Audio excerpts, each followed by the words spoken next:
what really happened when Iranian missiles hit the heart of Israel.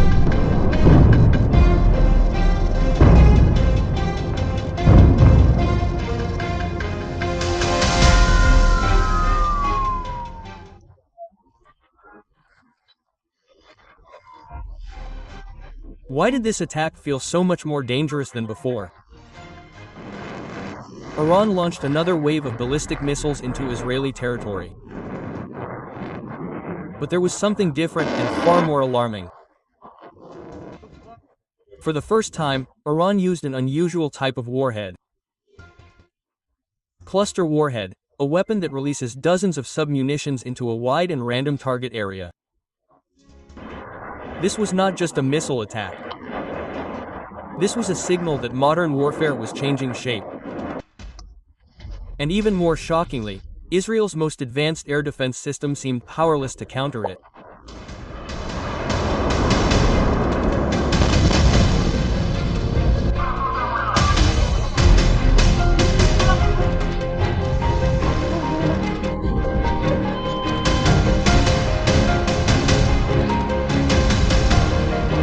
Ada Tarima Kebi has apparently studied in great detail how Israel's air defense system works over the past decade.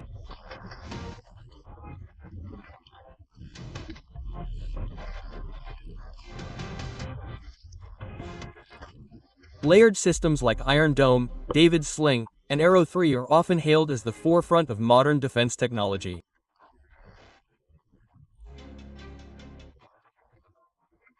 But like many man-made systems, they have fundamental weaknesses, and Iran has identified them. The systems are designed to intercept major threats that come one by one: short-range missiles, attack drones, or long-range ballistic missiles.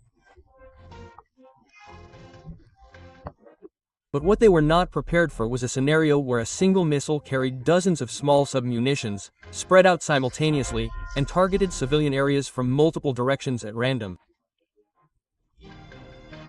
This was the weak point that made the Israeli defense system look overwhelmed. Moreover, the heavy reliance on high-tech systems did not seem to be accompanied by adaptation to new tactics. Israel has long invested heavily in technical solutions, but this time it was faced with an unconventional threat that existing solutions could not fully address. Criticism emerged from within the country about the need for a more flexible approach to national defense.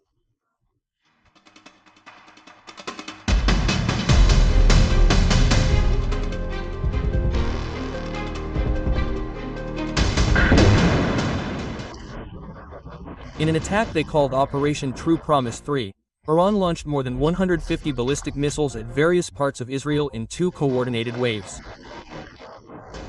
The main targets were not only military facilities, but also logistics centers, civilian infrastructure, and densely populated areas such as Beersheba, Ashkelon, and the outskirts of Tel Aviv.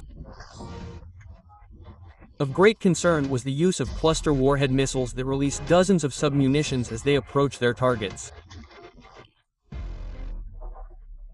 One of the locations significantly affected was the Soroka Medical Center in Beersheba, the largest hospital in southern Israel. Several submunitions reportedly hit parking areas and medical support facilities. The Israeli government stated that there were no casualties in this attack. However, various citizen video footage, local medical reports, and international media documentation indicate that there were serious injuries.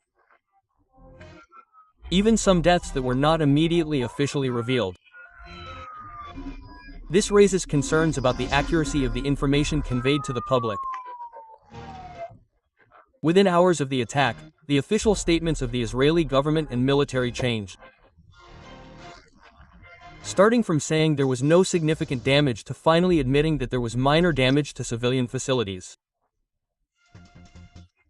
Photos and reports on the ground show a greater impact than what was conveyed.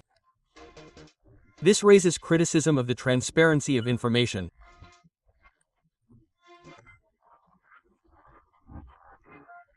Although the government argued that it was done to maintain the psychological stability of the community, Israel claimed to have successfully intercepted a number of missiles with the Arrow and David Sling systems.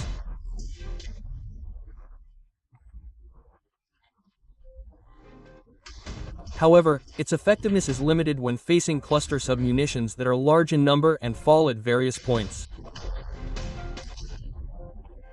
Some analysts say that Israel's air defense is designed to intercept strategic threats, not saturation attacks consisting of many small components.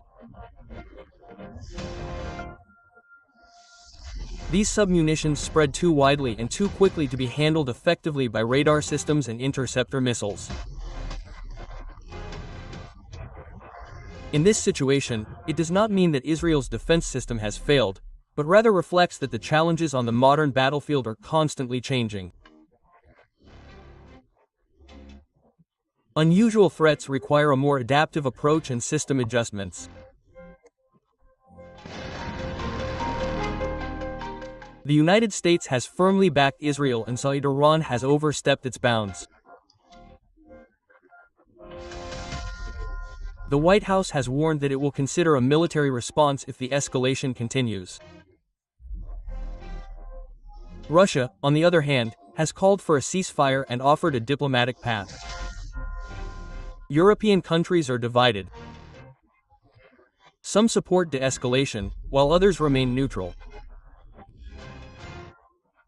China has so far not commented directly, but some analysts have suggested it may play an indirect role in the technology supply chain. The global response shows the geopolitical complexity of a region where strategic interests often influence the tone of diplomacy. Despite calls for peace, concrete steps toward de-escalation remain elusive.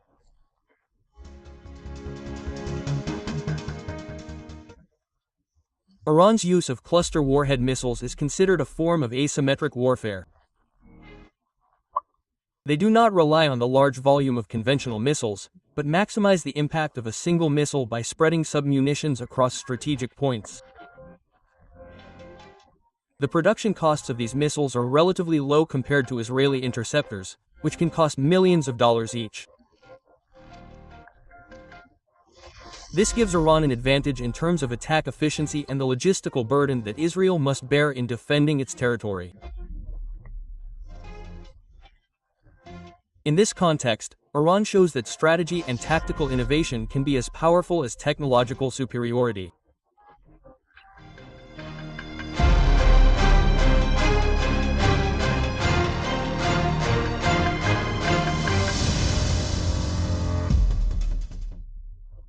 This attack shows that modern air defense systems still have limitations.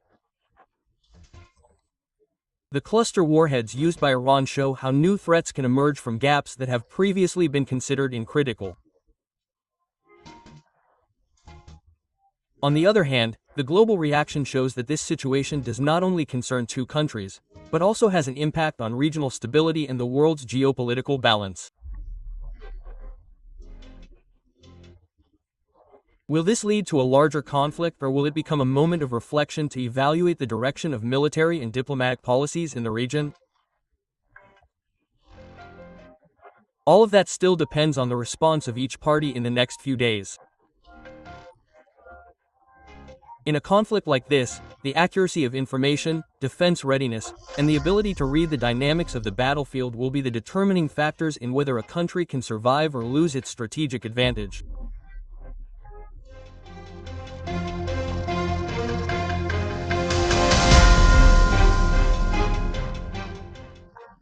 This video is presented for educational and informational purposes based on facts and balanced analysis. We do not promote violence, hatred, or hate speech against any group. This content respects YouTube's policies on hate speech, violent content, and provocation, and misleading information. YouTube policy references and laws related to YouTube's community guidelines, the Indonesian Electronic Information and Transactions Law, and the International Convention on Human Rights.